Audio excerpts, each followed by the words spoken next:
This podcast is a part of the Local Government Podcast Network, where we give local governments a voice. Welcome to the Building Amazing Cities and Towns podcast, the podcast for mayors, city council members, managers, staff, and anyone who's interested in building an amazing city. Your host is Jim Hunt, the author of Bottom Line Green, How American Cities Are Saving the Planet and Money Too, and his latest book, The Amazing City, 7 Steps to Creating an Amazing City. Jim is also the former president of the National League of Cities, 27-year mayor, city council member, and 2006 Municipal Leader of the Year by American City and County Magazine. Today, Jim speaks to thousands of local government officials each year in the U.S. and abroad. Jim is also consults with businesses that are bringing technology and innovation to local governments. Welcome, Jim. Are you as excited about this episode as I am? Oh, certainly, Matt. And I think getting into the nuts and bolts of creating an amazing city is exciting for me. And it's something I do almost on a daily basis. But it's I think this is exciting from the podcast perspective to lay the groundwork for what are the components of creating an amazing city. Yeah, you sort of gave us a little tease on the first podcast the other week, and now we're going to dive deep into amazing. Well, you want to give everybody that acronym again, and then we'll jump into A? Yeah, and the acronym stands for attitude, motivation, attention to detail, the zing in a community, which is going to be exciting, inclusiveness, neighborhood empowerment, and green awareness. So let's start with that attitude. When you talk about attitude, I assume it's a positive attitude. Tell me a little bit more about that. Well, and I think the when you say you assume it's a positive attitude, that's one of those things that I don't think that I've ever been in a city that I consider an amazing city that I would say, boy, they really have a bad attitude. So, it kind of goes hand in hand, and it's one of those things that sometimes we think we assume that of how attitude impacts a community, but sometimes we don't dive deep enough into it to understand exactly what an attitude and how that impacts an entire community. Yeah, you have an attitude in your city one way or another. It's positive or negative. But why is having that positive attitude, why is it really so important? Well, I think the thing that I find is that, and picture, if you would, from a city perspective, that you have various components of community leadership. So you have leadership within the city hall. So mayor, council member, managers, staff, department heads, and employees. And many cities have a fairly large workforce. They're, in some cases, that might be one of the larger employers in the community. But then you also have other community leadership. You have the Chamber of Commerce. You have the businesses and the business community in a community. You also have, obviously, the most important is citizens. And all of those people have various roles in building a good attitude. And in some cases, if you're strategic with it, let's say that you felt as a citizen that City Hall has a terrible attitude, that when people go to a council meeting or when they're interacting with department heads and staff, that it just feels like it's not a good experience, and it's a kind of a customer experience, like going into a store and being rudely treated or things of this sort. So I think attitude, when you look at that, where are we looking? So if you're a citizen and you're looking at, geez, my city has a terrible attitude, what can I do?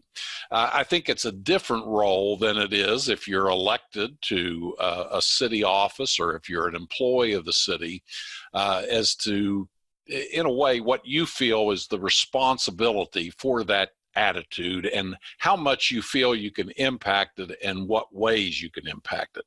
And I think those are there's a lot of different directions that attitude takes in a community, and understanding that, I think, is the first step on creating an amazing attitude. So you mentioned a few different elected officials, staff, Chamber of Commerce, and citizens. Who's ultimately responsible for the city's attitude? Well, that's a good question. And I think, my experience serving as in the role as an elected leader in a community, I always took it that was part of my role, that was something I needed to put on my to-do list to make sure that I was moving toward creating that good attitude in our city. But I think it does come down that, like I say, it depends on, when you look at it, you can, I think too many times we push off to the elected leadership sometimes that they're responsible for everything, good and bad.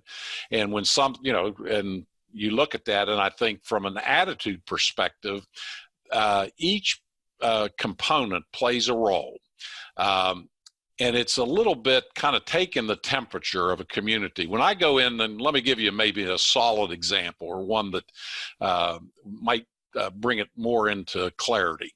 I was out in Oregon a couple years ago and working with the city out in Oregon, and was called in by the elected leadership, and the managerial, the city manager, had invited me out and talking about building an amazing attitude in that community. And so I started a questioning kind of assessment as to kind of, why's the attitude, why do you feel it's bad, and what do you think the capacity is to do something about it? So we focused in on the elected leadership and had an in-depth conversation with them, and started asking the questions of exploring, why do you think you have a bad attitude? What is the problem that you're seeing coming out from this attitude? And a lot of it was that there was like council meetings seemed to be getting out of control. Citizens were coming up under public comments and were, just criticizing the city, and everything seemed that everything that was being said was wrong in the community. There was also from local media, social media, the newspapers, radio, and so forth, they were getting a lot of feedback that was quite honestly negative. So it seemed that they were in a hole and they were digging themselves deeper as they spoke. So that's why they called me in. So as we started talking about that, I said, I asked the question to the mayor, and I said, what do you feel that you're doing to improve the attitude of the city? And he, it was a tough question. I don't think anybody had asked him that. He felt that everything he did was trying to create a better attitude. But the challenge that we discovered was that he was more frustrated than working on a good attitude. So there has to be a conscious attempt to a process to build this good attitude. And like any time, whether it's in your personal life, and I do a lot of personal goals for myself and creating and trying to keep a good attitude for myself, not every day do I wake up thinking that I have this tip-top attitude. But I've learned that when I start down a road of negativity, that I learn how to kind of turn the GPS around and come back to a positive energy. And that was the secret, I believe, and what helped this community was identifying that just because you recognize that there's a bad attitude does not mean that you're particularly working on a regular basis to improve it. And in some cases, so I talked a little bit more and engaged some of the council members and all. I said, what's your council meetings like? And they said, well, kind of reflects the community. We're fighting, with people coming up to talk about things. Seems like everything we want to do, there's this oppositional force, and it feels like that's indicative of a bad attitude. So we dissected that a little bit more, and I talked a little bit about the demeanor during the meetings. Were they respectful to the citizens that come up to complain? And really, when they thought about it, there was work to be done. And it wasn't that it was terrible, but the idea was, could it be better? So we started talking about strategies. And one of the things that I think in a community that's looking to build a good attitude is that they need to celebrate what's good in the community. And just picture yourself coming to a meeting, a council meeting, and there's some tough items on the agenda. They're going to be talking maybe about a water increase. Maybe they have a budget problem. They have to lay off police officers or staff members. So that by itself creates a little friction and animosity and so forth. But on those same meetings, if the meetings are organized in such a way that you're celebrating, maybe having the Arts Center come in and having, let's say it's Christmas season and they're going to have a Christmas program prior to the meeting or as part of the beginning of the meeting, it sets the tone for a good attitude during the meeting. The other things that happen is trying to bring in, we always lament the fact that no one goes to local government meetings. Well, there are strategies that you can build your audience, if you will. And I think that if the only people coming to a meeting are those coming to complain, they tend to feed off of one another. And even if you talk to people who have, when you dissect it further and you go out and talk to the public and say, why does it seem like the council is just in chaos and there's all of this friction and kind of argumentative tone? Sometimes when you talk to folks, they will tell you that there's just nothing good at the meeting. It's all gloom and doom and things of this sort. So I think highlighting and structuring meetings in such a way that bringing department heads in, let's say the park department comes in and they're talking about the new playground or the new sliding board at the swimming pool that's going to open this summer. Those are the good news stories that very often we get sidelined and we don't focus on those, and we take all of this negativity and bring it to the agenda, if you will.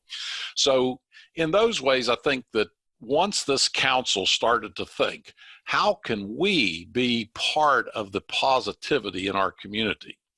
The other thing that I think that happens is the business community. The business community might be a little not so much oppositional to the city. Sometimes they're just not there. Sometimes they're absent. And you're letting the attitude of the city kind of just meld into the background.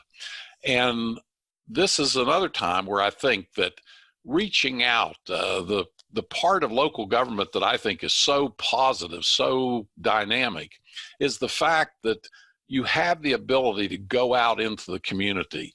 I go when I visit cities, I go to the downtown of the cities and walk into shops and stores and ask people, how's the town doing? How's things happening? What's happening in the community?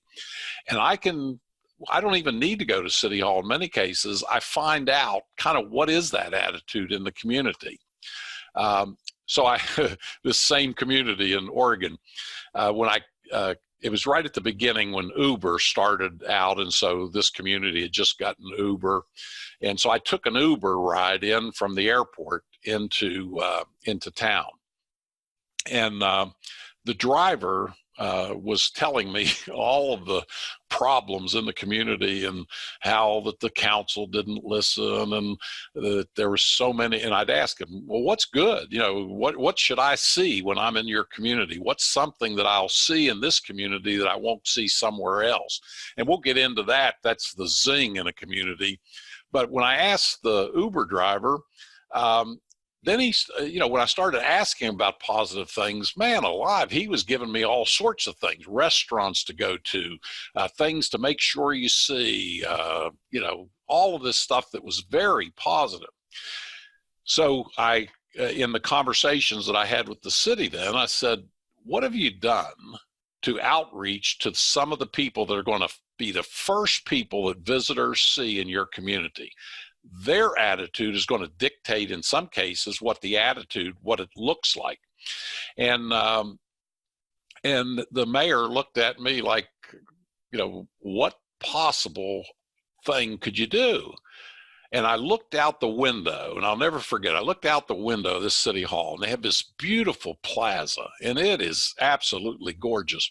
So I'm looking out, and I said, Mayor, how about in the summer or springtime or fall, whenever, but how about inviting these people, the business owners, the taxi drivers, the Uber drivers, have a hot dog festival or have, some sort of event where you're going to be giving them the positive side of the city.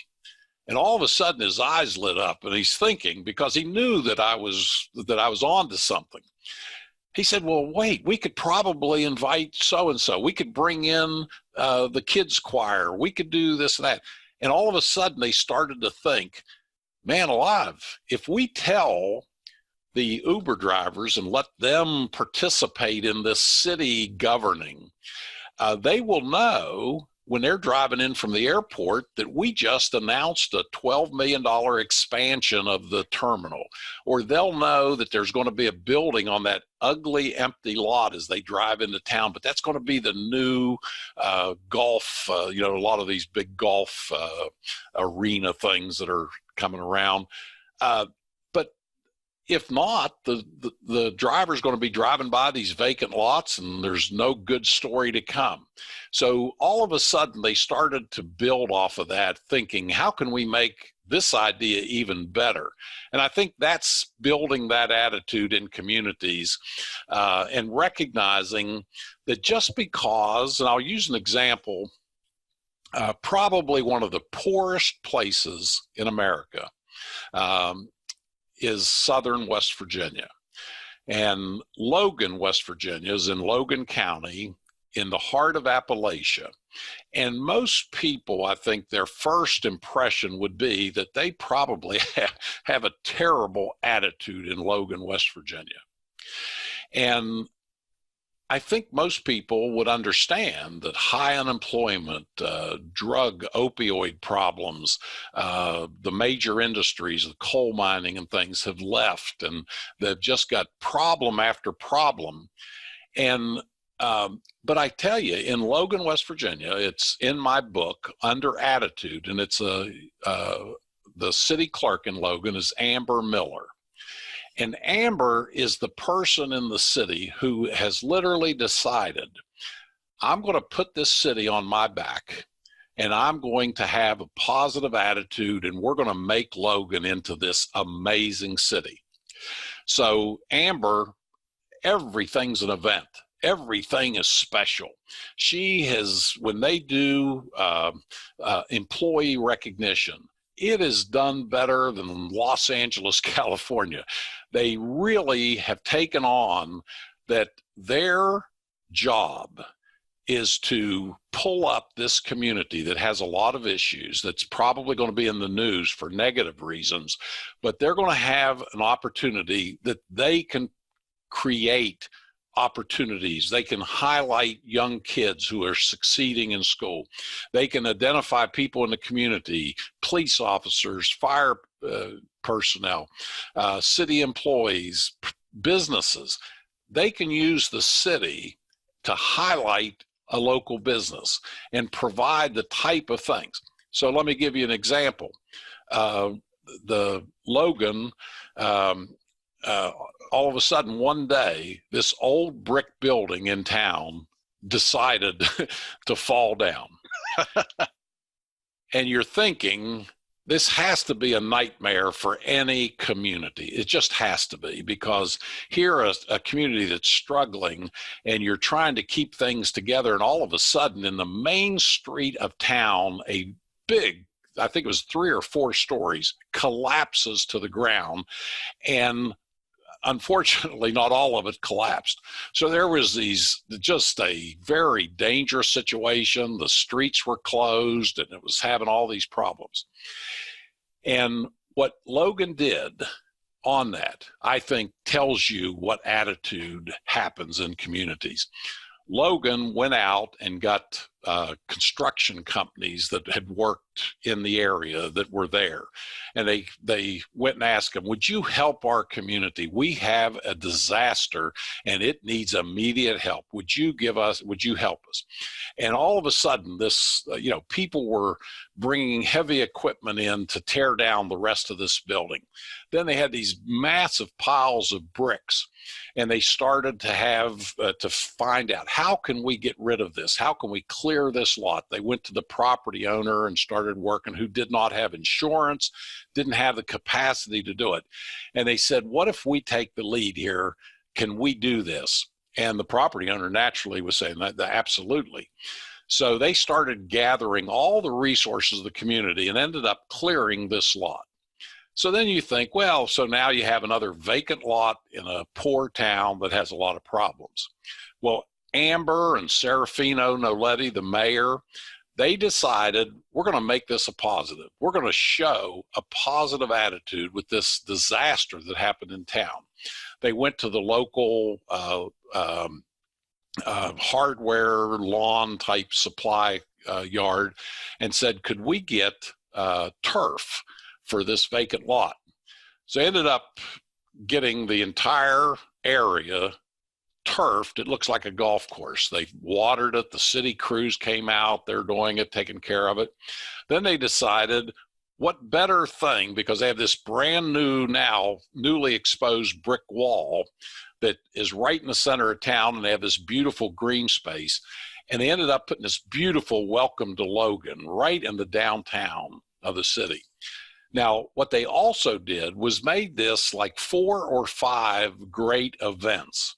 So instead of putting everything together, when they did the turf on the ground, they took pictures of it. They brought, they celebrated, they gave awards for the people that donated the turf and helped with the construction. Then when they did the mural, they have this beautiful mural now, and they celebrated it and had a ribbon cutting and all the things. They, bring different businesses in and says, look at the rebirth and the kind of the reinvention of Logan.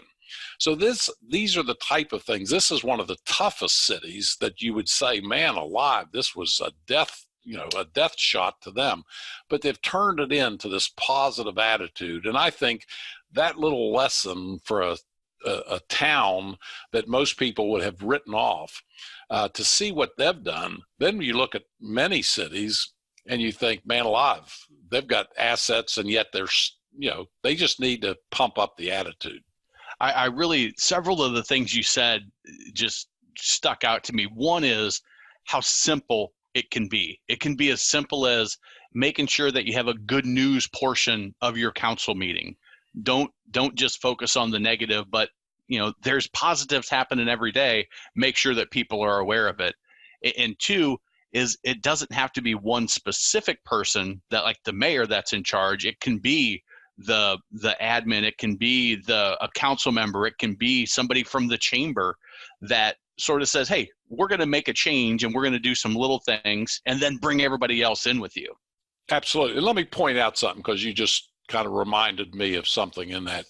So let's say a person, and I served many years as a city councilman, and sometimes people would ask, I used to cut out of the paper stories about people, good news stories, and I would send them out. I'd laminate them, and I'd put a little note on it, and I'd sign it, and I'd send them out to people.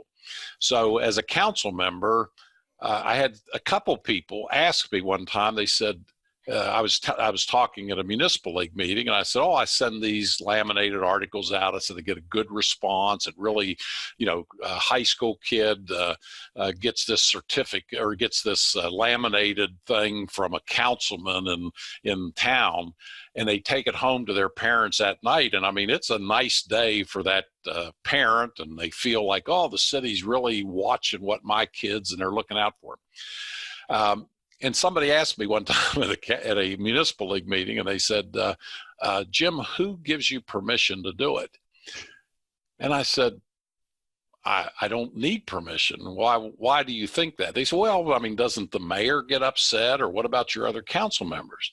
And I think here's a key learning point on the attitude.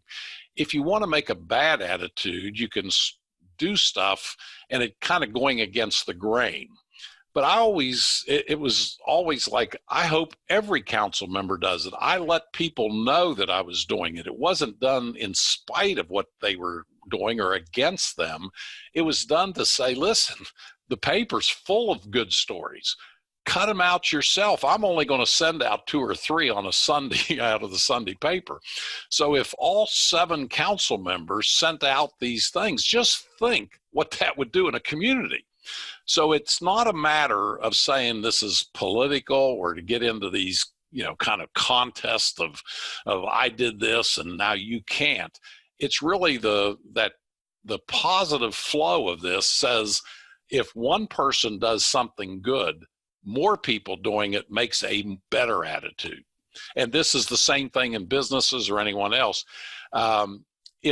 If this vacant building that fell down in Logan, and all of a sudden the city decided we're going to make this into a very special spot, that doesn't mean that somebody over in the neighborhood across town that says, what if we did this? And the city, maybe the only thing the city had to do was send a truck out to pick up maybe some of junk or old tires or stuff that a community group is cleaning up a vacant lot. The city can support that. The businesses can support it. And all of a sudden, you start to see an attitude blossom in a community, and people looks at it like, you know what? This is an amazing city. And that's what we're going for. Yeah, you think about what could have happened is that building could have collapsed, and they could have said, okay, owner, you need to clean that up, and it's an eyesore. And now, instead of taking what was a negative turned into a positive, you could have made it a incredibly larger negative, where everybody's talking about how bad the situation is versus making a few phone calls and saying, hey, here's an opportunity for us. And Matt, one thing, and what you're doing with the local government podcast network is another vehicle. One of the things that a lot of times people complains about the media, but communities have an opportunity in many cases to tell their own story. And I think that's one thing that, and we mentioned at the beginning of the podcast, very few people attend local government meetings. Just, it's a fact. I've been in the Los Angeles City Council chambers. There's 8 people there on a Tuesday afternoon. I've been in some small little town of 200, and there's 8 people there on a Sunday, Thursday afternoon. But with today's technology, we have so many opportunities to get a good message out that you can lead, much like, why do we know Coca-Cola? Why do we know brand names that the Progressive insurance commercials, the Geico, Gecko, and all? It's because they've put that message out so many repetitive times that we get a smile on our face when we see that little gecko out there. And I don't know if the insurance, I guess it's okay, but when you like that gecko, people buys the insurance. And I think that's a message to communities, is that the bar now to enter in, to get your message out to your community in the various ways through social media, through podcasting and things like this. This is an opportunity, I believe, for communities to set some of the strategies in place that more people starts talking. And just like we said, when 10 people say, boy, I noticed that the town is getting cleaner, then they tell their relatives and friends and social network and that. But you have to have, it's got to start somewhere. There's so much negativity on, I did a session in New Hampshire about 3 weeks ago, and the session was talking about social media and all the challenges that large cities and small towns have. It's almost universal. That many city officials really dislike social media for that reason. And I said, but guess what? If everyone in this room, there was 60 people in the room at this little session that I was doing in New Hampshire, I said, if every one of us right now took our phones out and said, I'm listening to an amazing, it was a little self-serving, but I said, if everybody takes your phone out and types in, I am listening to an amazing speaker talking about how we can make our town amazing. I said, just think, if you put that out, that's 60 people that all have networks of sometimes a couple hundred, sometimes thousands, and you end up with a huge impact that will happen. So those are the type of things I think that when we think about building positive attitudes, it doesn't happen by accident. When I go out and find a positive attitude, there are positive people and a positive strategy to make that happen. And that's what I outline in my book, The Amazing City, 7 Steps to Creating an Amazing City. And I believe that that's why it's number one. That's why attitude is the first thing, because I do believe that it's the most important of all of the 7 attributes of an amazing city. Yeah, I think when the leaders make the decision that we're going to put a strategy in place to make our town or city amazing, everything does trickle down from that to the staff, the chamber, and then the citizens. You know, like you said, calling in the Uber drivers and the taxi drivers and the local business people to share the good news. I love that. Love that idea. So, is there anything else on the A in amazing, the attitude that we haven't covered? Well, and I think here's something to be on the lookout for, I think, for people that want to build an amazing city, is when you, and this can come in any aspect. I know they just had the football playoffs that I was watching and listening to, high school football. And a couple communities rallied around their sports team. The one team had not been to the playoffs in like 50 years.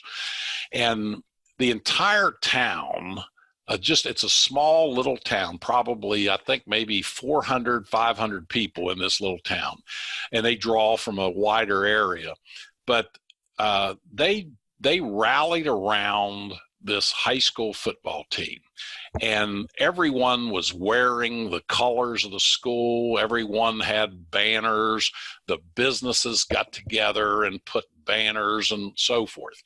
So use that as maybe kind of a signal, is that if we can do it in around times like that where the community comes together, that's not, I mean, it's unpredictable because the school depends on whether the school got to the playoffs, number one, and they hadn't done it in 50 years. So if you're thinking that's going to happen every year, it probably is not. But what it points out is that people will rally around events. They will rally around things that it takes someone then to say, listen, last month we had the state playoffs. One of our teams made it to the state playoffs and everybody rallied around. What's our next thing that we're going to do? Someone has to be the idea person to constantly be mining the amounts of good news and finding the things that will catch on and can get community support, can gather, and let's look around the country of things that happen. People will do the end of winter celebration. They create events. And I think that's another thing too, is that people in communities like to live in communities where people are positive and they're having good experiences. But just think, if you go to a place and say, boy, I wish my hometown was like this. take a look around and look at the banners. Those banners didn't get there by accident. Look at the entrance to town where it says, welcome to the fall festival, or welcome to the, end of winter celebration. Those things are a campaign, if you will. Those things have various businesses have to be notified early on. The support for downtown events has to be coordinated with the downtown associates, the Merchants Association and the Chamber of Commerce. So take a look in places where you'd think like, boy, I wish my town was like that. It doesn't happen by accident. Those towns work extremely hard to make their towns amazing. And for us to think that, that's just they're lucky or everybody seems to go there, that's a misnomer. The places today, there will be in 5 years, there will be a community we have never heard of that will suddenly break out in some fashion because of something someone did. And it will be amazing. There will be buses going there. There will be news stories all across the world about it. But that is the part about being amazing. It's a job. It's hard work. It takes people joining together and getting over differences. But when you do it, I can tell you, and I visit amazing towns all the time. When you do it and you find these amazing cities around this country, around the world, you get an energy that makes you feel better and want to rush home and make your community better. And that's what really drives me in the ability, I think. I get to see it. I'm like kind of an airplane pilot. I can overlook, the country, and I see these little glistening spots that come up. And I recognize that a positive attitude is what starts the ball rolling. Then when it gets rolling, we're going to talk about in future episodes about the motivation and developing that motivation, about the attention to detail and all. But without that attitude becoming the first pillar, the first block in the foundation, it is very difficult to do the other things necessary to make an amazing city. Well, I think that's a great place to stop and let everybody know that we will be talking about the M in amazing in the next episode. So I really enjoyed this podcast, Jim. Some great information. If you enjoyed the podcast as a listener, we'd appreciate it if you left a review, shared on your social media, and subscribe on iTunes or Android so that you don't miss a single episode. There's a lot more exciting episodes to come. And if you'd like to learn more, Jim has prepared a special gift for you called the 10 Steps to Revitalizing Your Downtown. It's a free white paper for those interested in making their city or town an amazing city. And you can grab your free copy and get instant access at amazingcities.org. That's www.amazingcities.org. Until next time, here's to making yours an amazing city. This episode of the Amazing Cities podcast is brought to you by the Local Government Podcast Network, where they're committed to giving local cities and towns a voice. Discover how your city or town can have a more proactive communication strategy that builds public trust with your citizens, attracts new residents and visitors, and stimulates business recruitment. For more details, visit www.localgovpodcasts.com. While there, you can grab a free audio called Podcasting for Cities and Towns, giving your city or town a voice. Again, that's www.localgovpodcasts.com. This has been the Amazing Cities Podcast, a production of the Local Government Podcast Network, your choice for local government podcasting. For more information on services of the Local Government Podcast Network, please visit www.localgovpodcasts.com.